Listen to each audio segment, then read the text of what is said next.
Are the 80s back? In this video, I'm going to show you how to make an 80s editorial style design. Perfect for your social medias or, believe it or not, if you want a more modern and cool approach for your brand. All of the elements you're going to see in this video today are available in Kittl, which you can try for free with the link in the description. Okay, so let's start by looking at some references so we can better understand what the 80s editorial style is, visually speaking. At a first glance, we can already notice the emphasis on condensed serif fonts. They were widely used for both paragraphs because it was really text heavy and headlines. Notice the focus on the product and pretty simple backgrounds. I do like the idea of adding a gradient because it adds a sense of depth to the design. Sans serif fonts were also commonly used, but I think the serif is a nice decorative element for this type of poster, so I'm gonna stick to them. In the 80s editorial style, the main focus is the product, so I'm going to use the mockup feature for a realistic product shot. Since we're going to design an advertising poster for a rum brand, I'm going over the packaging section to choose a nice bottle mockup. From what we've seen from the mood board, basic backgrounds with solid colors or gradients are very characteristic. We can notice that there's not a lot going on in the background because, again, they tended to focus on the product. So if you go over the basic elements, you can find different gradients to use on your designs. I want the product to be perceived almost as if it was shot inside a studio. Ingredients are great for depth and dimension.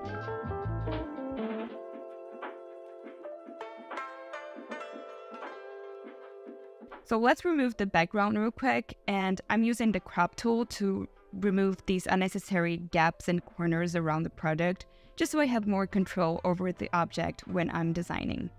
The bottle shot itself, it's pretty cool, but I feel like we need to add another element. The idea is to make the product appealing for the public.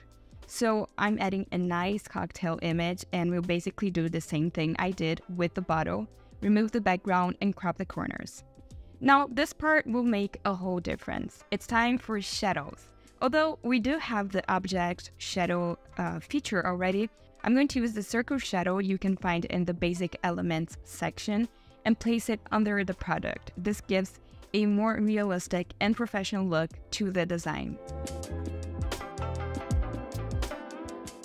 Now it's time for typography. Let's go crazy with the condensed serif fonts in this design, please. I mean, it is very strong in the 80s editorial design trend, as well as heavy and chunky fonts for headlines. But since I want to go with something more classic for the rum brand, I am sticking with a serif choice.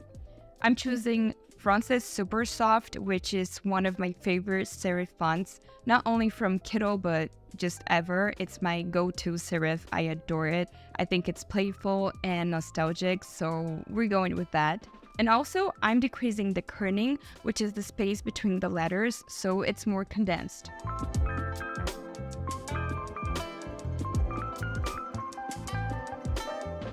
Now, 80s advertising was very text heavy, so we're definitely going to add paragraphs. Yes, whole chunks of text. Don't be afraid to put information about your product in the design.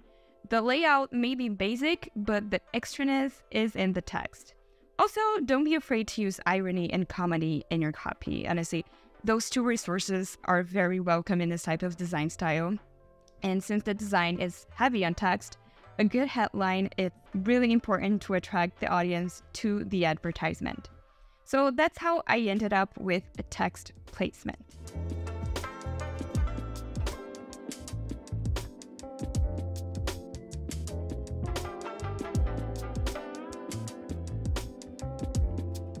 Lastly, we can't finish a 80s design without textures, right?